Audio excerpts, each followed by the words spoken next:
4-5 জনের মধ্যে থেকে এসে একজন বলছে, দাদা পৃথিবীর সব থেকে বড় হলো সাপ।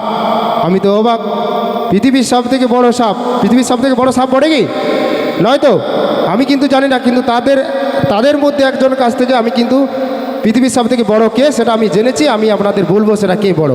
তো চলো, তারপরে যিনি আছেন পরের জন এসে বলছে, দাদা পৃথিবীর সব থেকে বড় হলো মহাদেব। তারপরে যিনি আছেন তিনি এসে বলছেন, দাদা মহাদেবও বড় না, সাপেও বড় না, পৃথিবীর সব থেকে বড় হলো পর্বত। আমি কিছু জানি না, ওরা যেটা বলছে সেটাই সত্যি, আমি ভাবছি পর্বত হয়তো বড়। তারপরে আরেকজন এসে বলছে, দাদা পর্বতও বড় না, মহাদেবও বড় না, সাপও বড় না, সব থেকে বড় হলো আমাদের হনুমান। আমি ভাবছি হনুমান হবে হয়তো।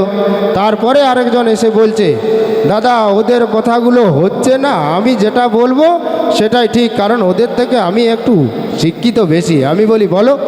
বলছে ওই সব পর্বত, হনুমান, সাপ, মহাদেব কেউ নয়, সব থেকে বড় হলো আমাদের শ্রী রামচন্দ্র।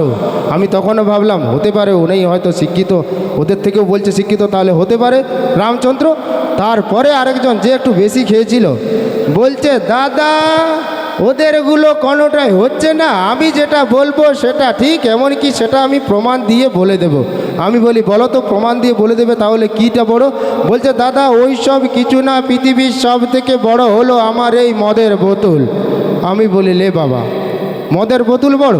দিয়ে বলছে, হ্যাঁ আমি বলেছি যখন প্রমাণ দিয়ে দেব, আমি কিন্তু প্রমাণ দিয়েই ছাড়বো। আমি বলি হ্যাঁ বলো। তখন বলছে, দাদা যদি সাপেই বড় হবে তাহলে মহাদেবের গলায় কেন? আমি বলি হ্যাঁ সেটাও ঠিক। তখন বলছে, দাদা যদি মহাদেবেই বড় হবে তাহলে পর্বতে বসে ধ্যান করলো কেন? তাহলে পর্বত বড়। তখন ওই বলছে আরেকবার, বলছে, দাদা যদি পর্বত বড় হয় তাহলে সেই পর্বতকে হনুমান হাতে নিয়ে ঘুরালো কেন? মানে আমাদের হনুমান বড়। আর বলছে যদি হনুমান বড় হয় তাহলে শ্রী রামচন্দ্রের পায়ে নমস্কার করলো কেন? তাহলে আমাদের রামচন্দ্র বড়।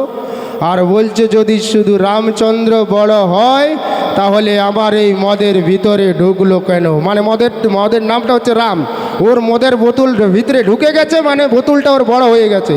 তো যদি ভালো লেগে থাকে হাতের তালি, তার সাথে সাথেই আমি আমার মিউজিশিয়ান দাদাদের মঞ্চে ডেকে নেব, আর তার সাথে সাথেই আমি সেই ভার্সেটাইল সিঙ্গারকে মঞ্চে ডাকবো।